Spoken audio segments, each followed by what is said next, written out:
All right, so good evening, everyone. My name is Alex. I'm gonna do uh, the helping facilitate the lecture. It's not much of a lecture; it's more of a chat among friends. So if you feel the need to jump in and say something, please feel free. Just raise your hand, and then we'll let you know when is the good time for you to to talk to us.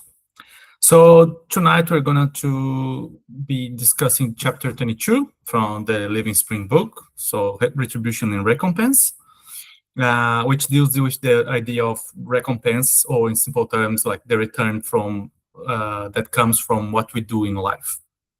I'm going to read the text first. So Peter answered him, "We have left everything to follow you. What then will there be for us?" Matthew 19:27. The question of the apostle expresses the attitude of many hearts in the religious temples. The man consecrates himself to a certain circle of faith and claims immediately, "What shall I receive?" The answer is poured out silently through the very life. What does the ripe grain receive after the harvest? The hammer mill to help it in its purification. What prize will obtain the white and noble flour? The yeast to transform it into an immense benefit. What privilege characterizes the bread after the oven? The grace of serving. No Christian is formed for metamorphosing himself into a living adornment, but for the regenerating and sanctifying action of existence. In Christ, however, the context is diverse. We have triumphed beside him to become brothers of all those who share with us the experience, keeping the obligation to supporting them. Simon Peter, who wished to know what the reward for his cooperation for the good news would be, saw closely the need for renunciation. The more his faith became purer, the more testimonies of love for humanity he had to bear. The more knowledge he acquired, the greater the charity to which he was constrained, until the extreme sacrifice. Therefore, if out of devotion to Jesus you have left the ties that bound you to inferior areas of life, remember that for your happiness you have received from heaven the honor of helping, the prerogative of understanding, and the glory of serving. So that's the chapter 22. Let's see, go there.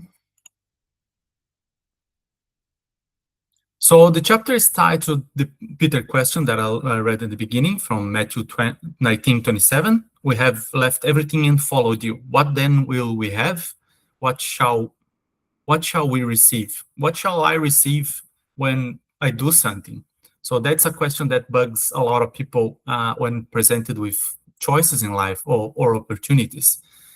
If I do this, what's going to be my benefit? Should I do that? Because I don't see me receiving anything in return after I do that. So that's a very human question. We have all moments when we wonder whether the sacrifice actually that we made or we're going to make is going to mean anything in our life. So the beauty of Jesus' answer was that that it shifts the focus away from the ego of what will I receive, and shift it towards service. What can I provide for other people or for myself? So the reward is not about impressing others. It is about becoming richer, wiser, and more useful within ourselves towards others. So purification is the reward in itself. So the challenges, the trials, and the renunciations are not punishments. They are just the tools to refine our soul.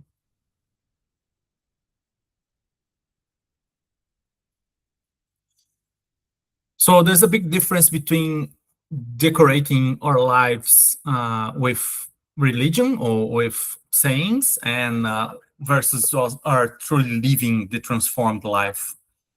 The main idea of the chapter is that nothing that we do sincerely is lost. Everything, every effort, every act of patience, every effort to do good, every sacrifice that we made out of love has spiritual value. It will transform us and mold us to become a little bit better uh, bit by bit. So that doesn't mean that the life becomes easier. Oh, you're not supposed to go there. So that doesn't mean that life is going to become easier or becomes easy, or that everything is instantly rewarded. So if I do something great now, and then when I finish it, I'll get my trophy, or I'll get my laurels or my medals. Um, it means that the moral, intelligent, and it means that life is moral, intelligent, and fair, even when the results are invisible to us at the moment that we want them to come to us. So we can be sowing flowers and a beautiful garden, but harvesting thorns, and we can't understand why. Why is this happening to me? I'm doing everything right, but we have to remember that we are, at least our spirits are very old, and we had previous lives, and whatever we sowed on those lives could come back to us in many ways. So what we think, what we feel, what we say, everything help to shape our future experience, and our future existence. Because life is not random. All the what we go through life, it's not random, and God's not arbitrary. Our souls and our minds are our arbiters and our judge for what we did or we are doing and what we did in the past.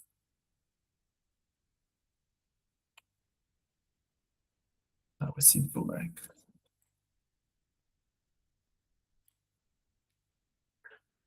So what we send towards the others or towards Earth comes back to us. Not always immediately, and not always in the same form, but the same principle is there.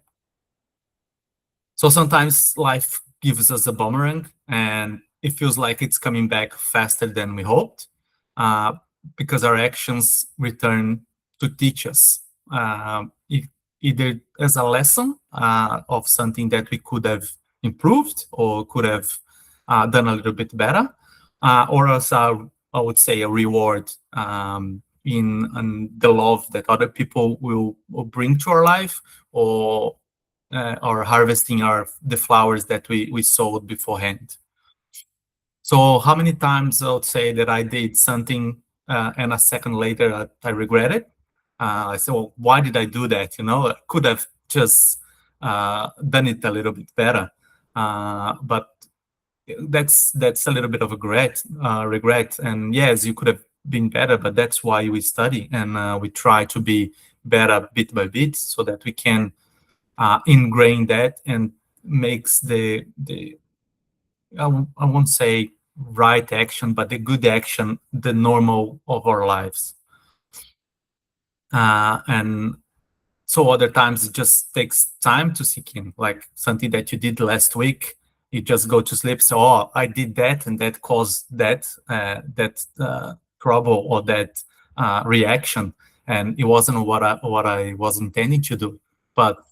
And then you can think about your life back and see where did I do right, where did I do wrong. So that's the know yourself comes into play. Any comments so far? All good?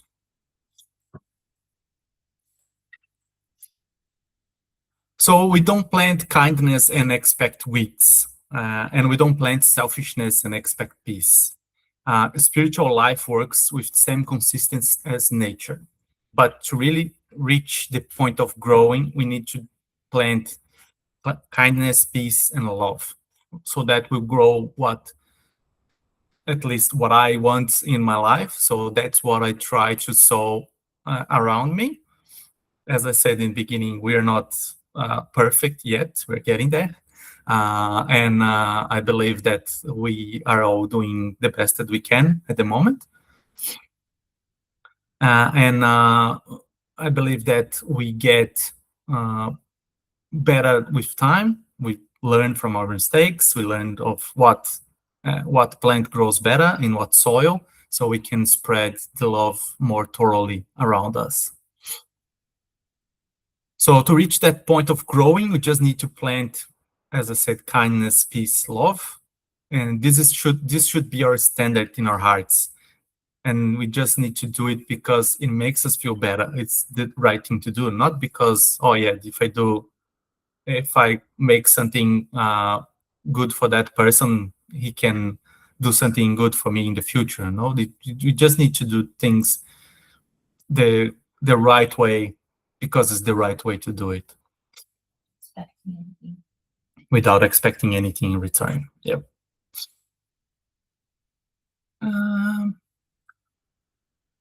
So with that, we can see that the divine law is not about punishment. It's about cultivation. We're always planting something different. Even when we think we're just getting through the week, we're always planting things somewhere, having relationships with people, and we are always influencing people in their lives, their daily routines.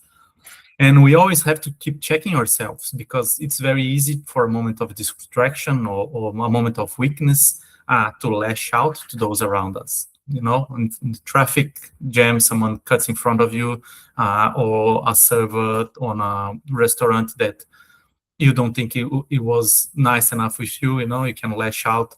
And that's something for the moment that you're going to regret later on in life.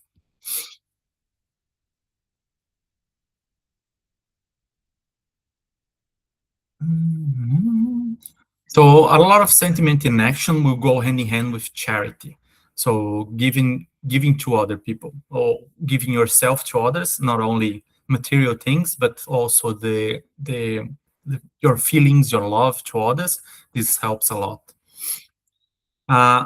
So charity is much broader than just financial giving. It includes listening, forgiveness, humility, patience, and the willingness to serve without applause. That's the idea of us just, again, doing our part, not expecting anything in return. Because sometimes the most charitable thing we can do is stopping making the other person's day harder. We can check ourselves in our daily lives, and see, like, I've been bugging that person at work and making his life harder, or even in traffic, not allowing people to go in front of you, or cutting people, something like that. It will make their life harder, and then they could lash out to other people because of something that you did. So it creates that butterfly effect.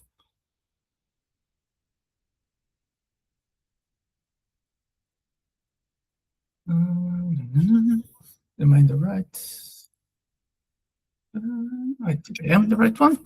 So Emmanuel's message can be described that the best rewards are often hidden from view, or even sometimes hidden from us.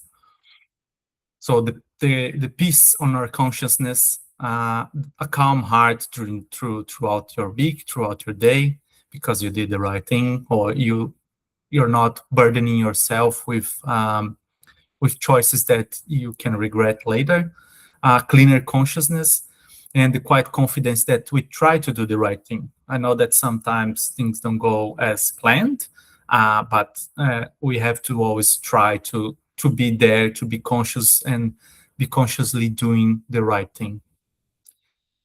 So these rewards are not flashy, and not you cannot go around showing everyone, but they are real, they are heartwarming, that they are the ones that really makes us progress as a spirit and as a person, I would say.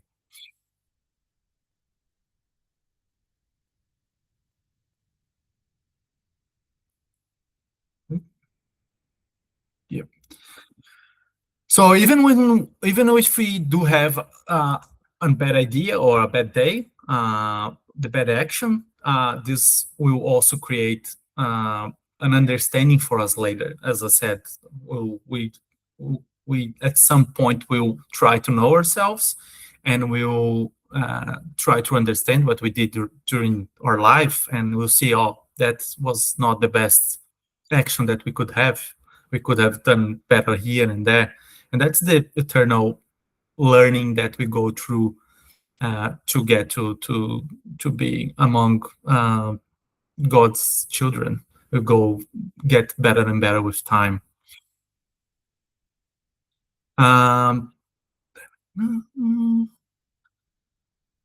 So anything that we do will come back later to teach us somehow. And if we do the things in the correct way, we'll come back in a lovingly way most of the time. And if not, we'll have a learning process to do later on in life to understand why we did what we did and how to overcome those difficulties. So when life becomes difficult, the question is not what have I done to deserve that, but what can this teach me? What's the learning that I have to ingrain in my brain to make me grow, to make me a better person, and how can I respond better to that? So repentance, repair, and redemption.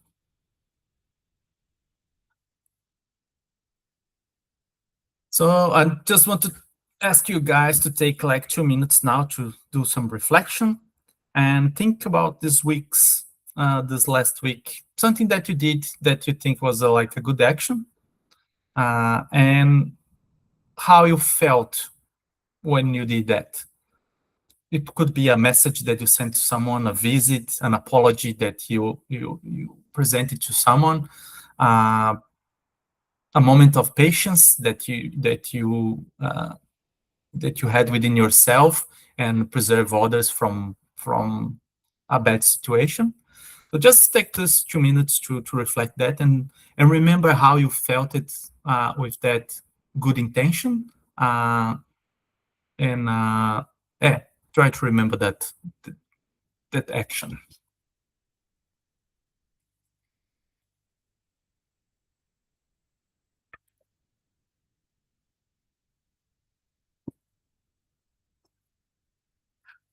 So how that made you feel?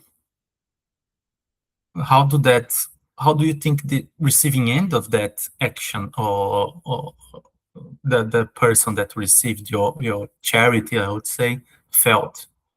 Isn't that like a good place, a good sentiment? You don't need anything else.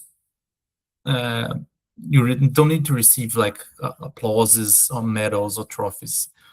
Just the act itself and knowing that you became better because of it, it should be enough for us to go forward. You know what is funny? I know you asked us to think about the good deed, but I was just trying to go over my day, like, as you asked. Actually, I guess in my mind come more like the things that I'm not that proud instead of the things that I am not proud is not the word, like the actions that I kind of thought I could do better than the ones that I think I did just, good, just because it's the right thing to do. I couldn't remember. It's not that I haven't done. I guess I did something good, but like, I guess to my mind, it's easy to remember the things that I'm not so quite proud in a sense. Oh, I should have done better. I know better. I should have, rethink. But then again, it comes back what we talked last week in a sense that, well, maybe that's the first time at least I'm stopping and rethink the action, like reevaluating that at least I acknowledging that maybe that wasn't my best behavior, but now I'm kind of, processing and gives me the opportunity to either apologize, move on, leave the country, hide in a hole, or any other actions that could come after that. But yeah, and it's just what happened with my thinking. Move on. But this could be good because that means that the things that you did that were good, it's already part of your life. So that means I'm great. yeah, I'll have to say yes because I'm with her, but yeah. See, I'm perfect. He said, not me. May I contribute here, Alex? Yes, please. So in the first instance, again and again, we create a crutch for ourselves and say, we are not perfect. It is a word and a concept that it cripples us. I am physically a cripple, yes, as you can see. But people are so crippled in their spirit because we buy into or we accept that we are sinners. Not always. In Spiritism, we don't embrace that so much. In Catholicism or Christianity in general, we are sinners. We are taught it over and over again. And so we believe in our fallibility. And this is crippling us as vibrant spirits that we want to be. We cannot be whole because we buy into this fallacy. Each of us are perfect right now for where we are. Because life is ever evolving, our spirits are expanding, but each step needs to be trod. Each step enables us to grow. Each step enables us to tread the path that we need to tread. It is a given. We are not cripples treading on the path. We actually are spirits who are gifted with life to experience life, to tread that step. Can we do it another way? Yes, maybe, but the step needs to be taken. Each of us need to tread our own path. And when we tread the path, each step teaches us how we can modify or expand or whatever is required. But first we need to tread that step. And so in that moment, we are the perfect person. We are the perfect being to tread that step, because we cannot jump ahead unless we experience that which makes us feel a particular way when we choose what we choose. So, Di, you were saying, maybe I could have done it better, but you trod that step and then you reflected in that moment and said, wow, I've trod in this way. Yes, now I can tread the next step with greater knowledge. But we first need to take that step, which means that we need to honor our steps. We need to build on the foundation. And so the foundation isn't rocky because we have trod it. And in our hearts, we know what the next step will need to be because the step before made us feel this, this, and this. Do you see? So when we choose to use language that says we are not perfect, a pot is not made complete. A pot is built, isn't it? It is not a complete pot.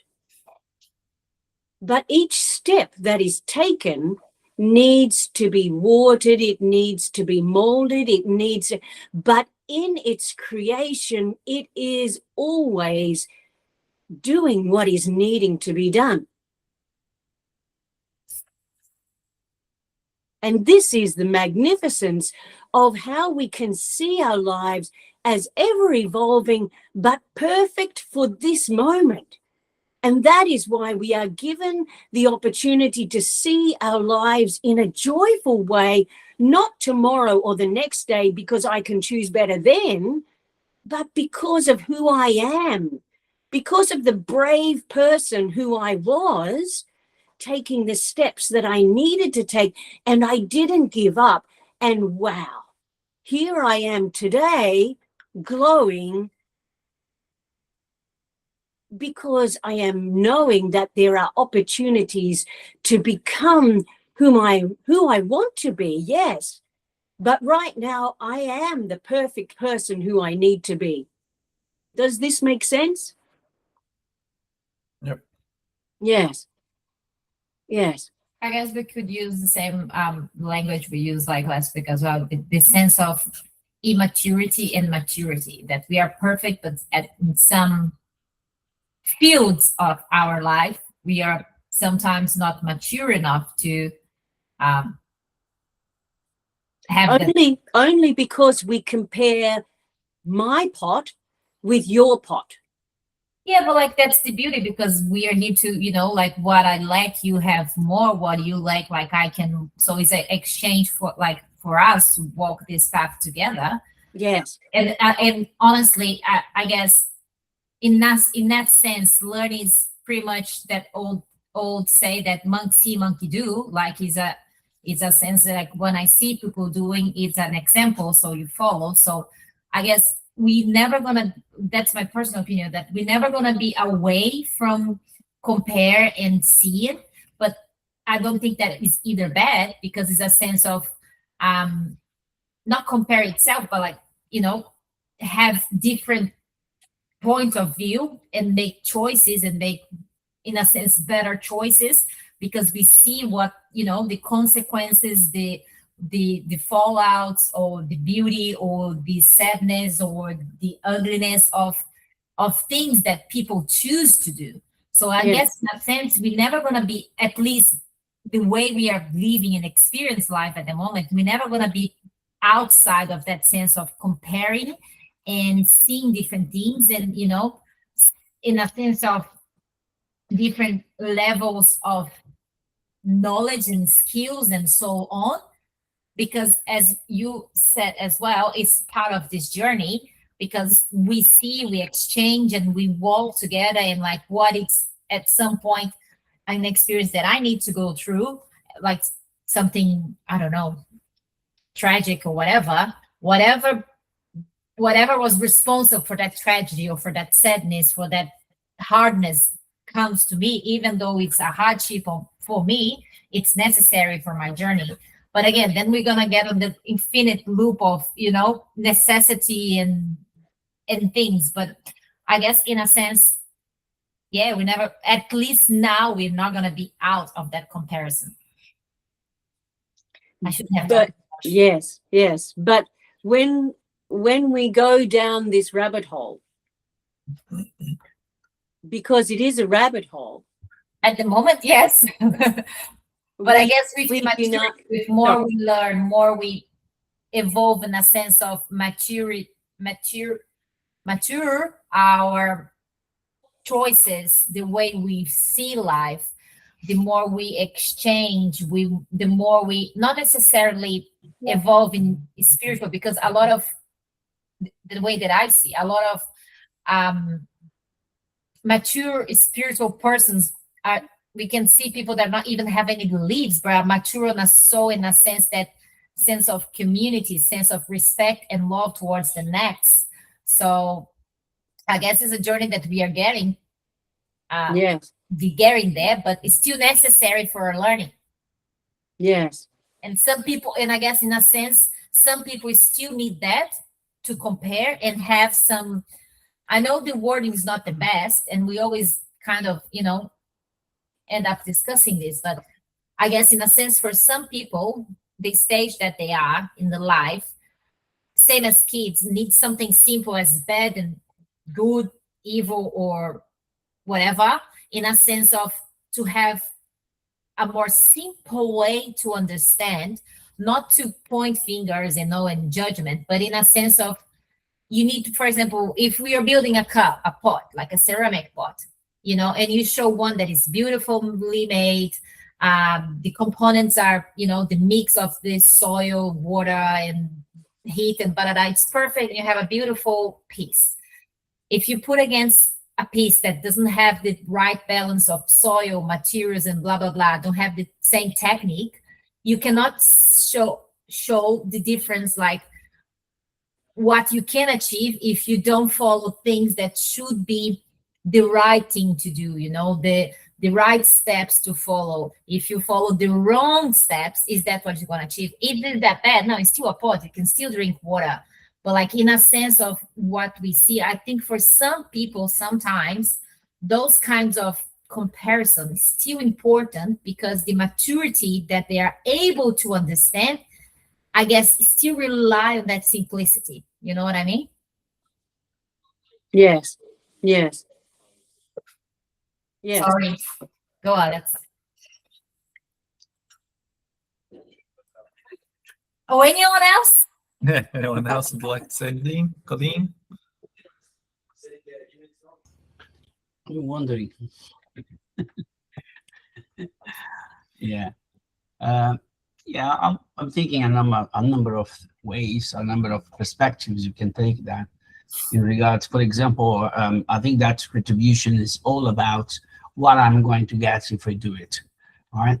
This is obviously, I believe, the principle, the beginning of a maturity, as I have said, in its very infant days. What I'm going to get if I do it. I know that's the right thing to do, but I always expect some retribution. This means lack of experience, lack of own experience with certain situations, because after a certain time, after a number of decades of in Spiritism, talking a number of lives, you no longer look for the retribution. You start thinking about what you feel, what you felt, so you know that this is the right thing to do without expecting anything, because it is the right thing to do. You know it, you feel it, you are compelled to do.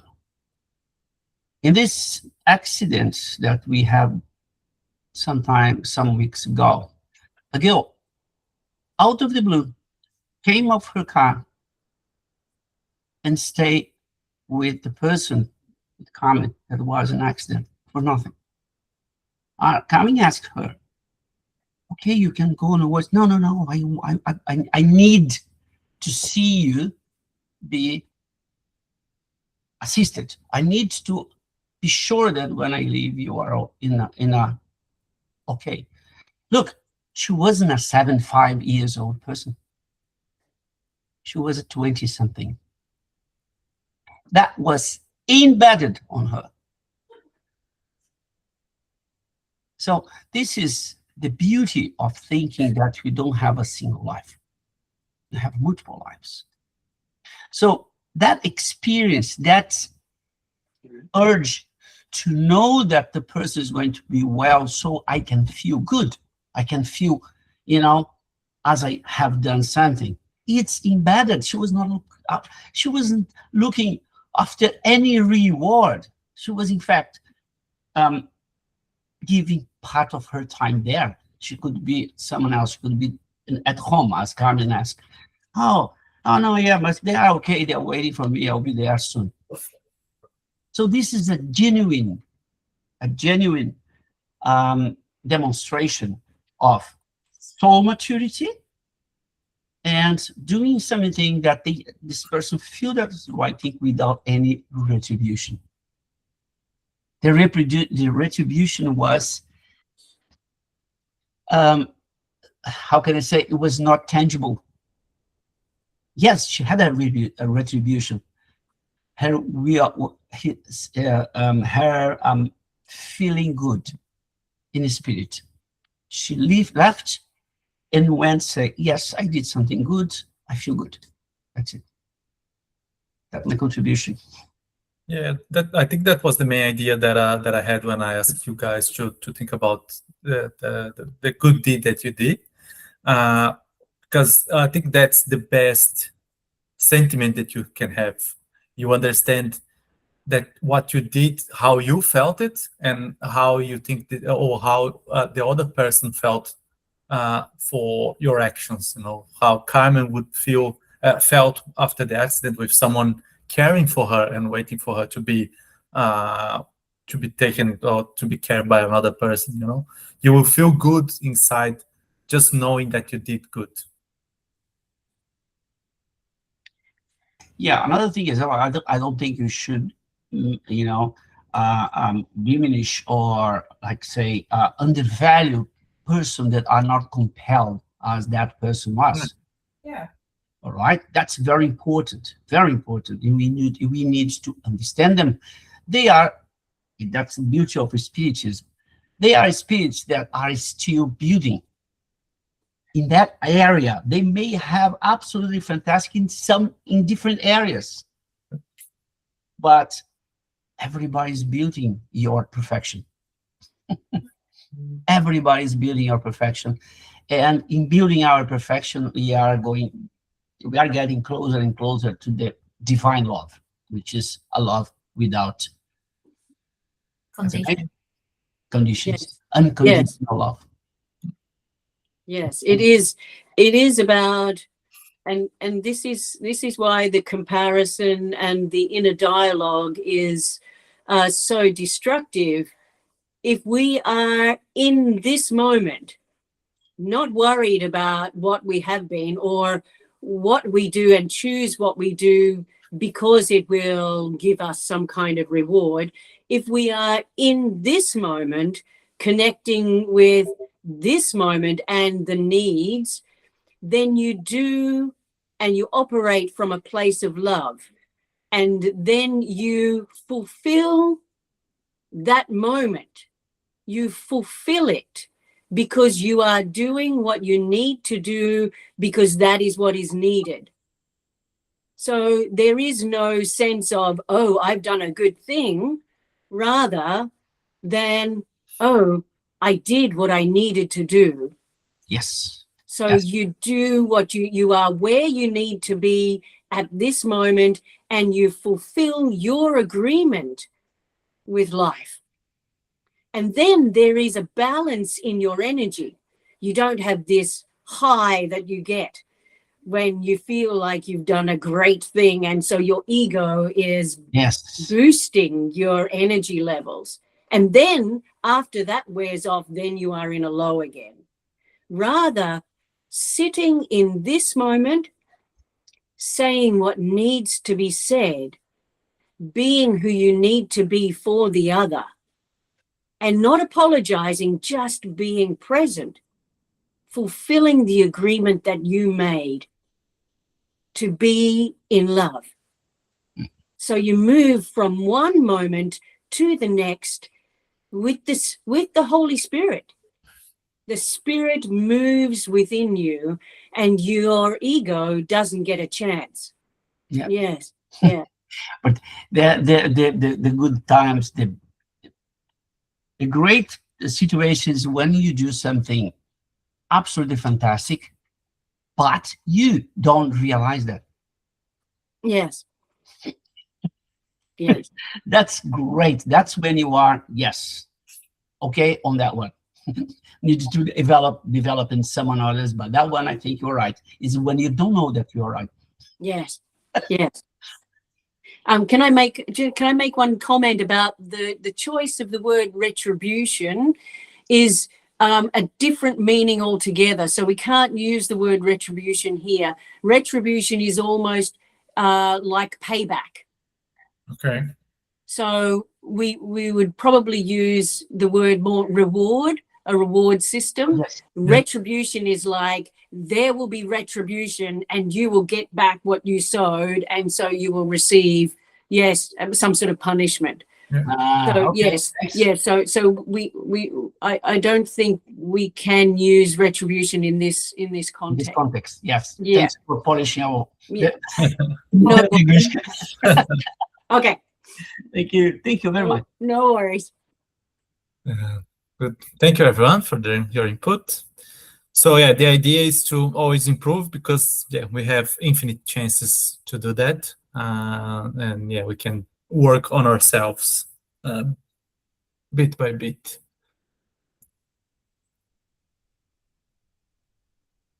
So be intentional. Think about the choices that you are making, and try to make like we were saying now, the good choices, the choices that will improve your life, be the normal of your life. Act with kindness, invest in goodness, forgive yourself. That's very important. Even mistakes makes us grow. Study and reflect, know yourself, and trust the process. Just the divine justice is perfect. Can I make another comment? Yes, sir. Back to the previous slide. If forgive yourself comes, remember we said before that sometimes we are so good, not me, we are reaching a good level that you don't realize it anymore. We do this naturally. Well, on the other way, on the other side, is when you do things that are, let's say, not appropriate and hurting others, and we don't realize, that's the opposite. Okay, we don't realize we are doing something that's really not good. When we realize, when you bring this to consciousness, that comes the forgive yourself. Right? So you don't get affected by that realization. You just, okay, I need to change. I need to move on. I need to fix that. I need to no longer do something. I need to know, because this is hurting people and I didn't realize. But don't bury in guilt. That's where comes the forgive yourself. Sorry. That's all right. No, next time I'm gonna put the study and reflect, know yourself before that, because you know yourself and then you forgive yourself. Thanks, Jackson.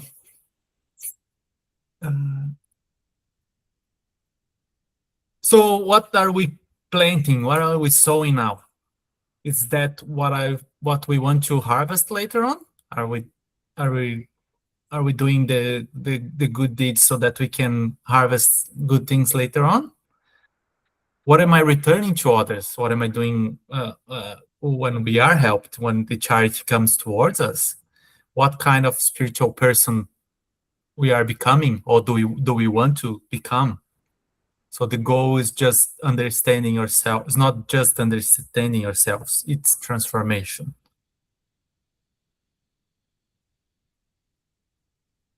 So that chapter have reminded us that nothing is wasted, no sincere effort is ignored, and no loving act disappears into thin air. The real invitation is simple. Let's keep serving, let's keep learning, and keep trusting in God.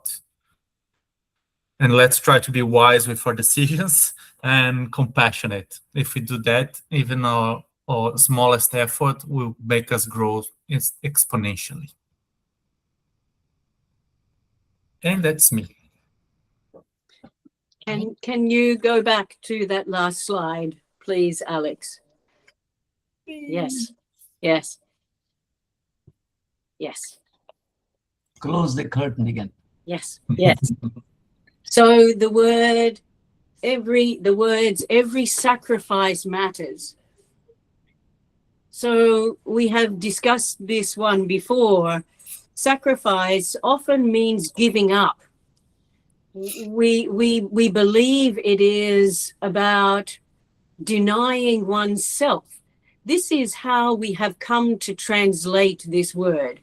And in fact, the word sacrifice doesn't mean this at all. And when we recognize its true meaning, then we see the word sacrifice as brilliant and an honor. Sacrifice in its original meaning means to make whole. to make it as it should be. So if we say every sacrifice matters, every time we commit to making something whole or as it should be, of course it matters. So it has nothing to do with missing out.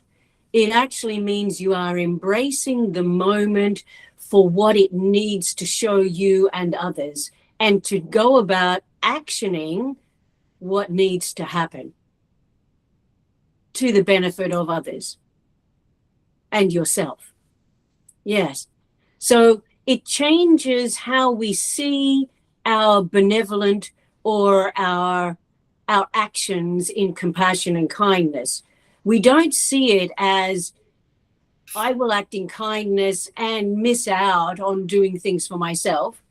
It actually is completing yourself and completing the moment for what it is showing you and showing others. Do you see this?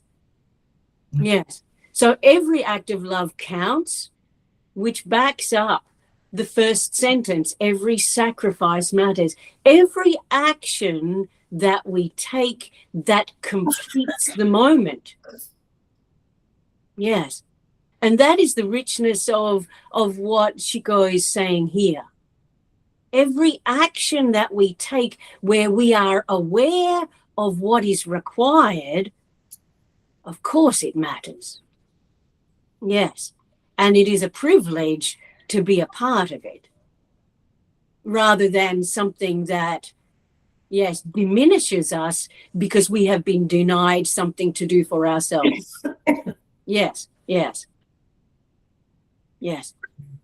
Thank you, Colleen. Thank you. Anyone else would like to comment?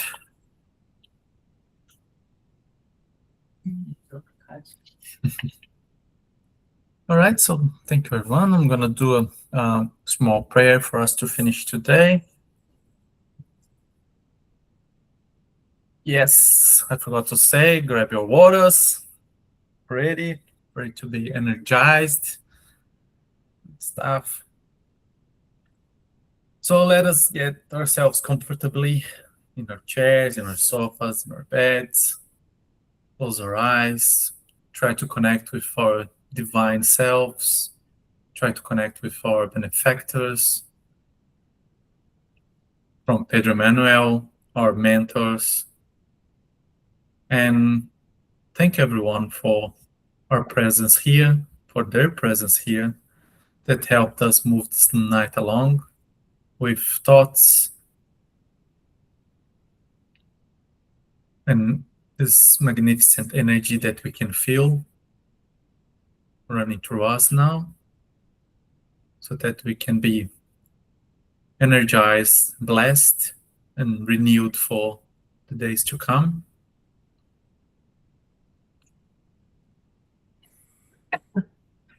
Would like to thank indigenous people that were the original owners of this land for allowing us to do our work here, to improve this land, to be improved by it, and hope that we have a great rest of the week until we meet again next Tuesday. So be it. And I hope you all have a wonderful Easter. That for us that believe in Christ, what it represents, like what his sacrifices to show us his unconditional love and the way to go to Father.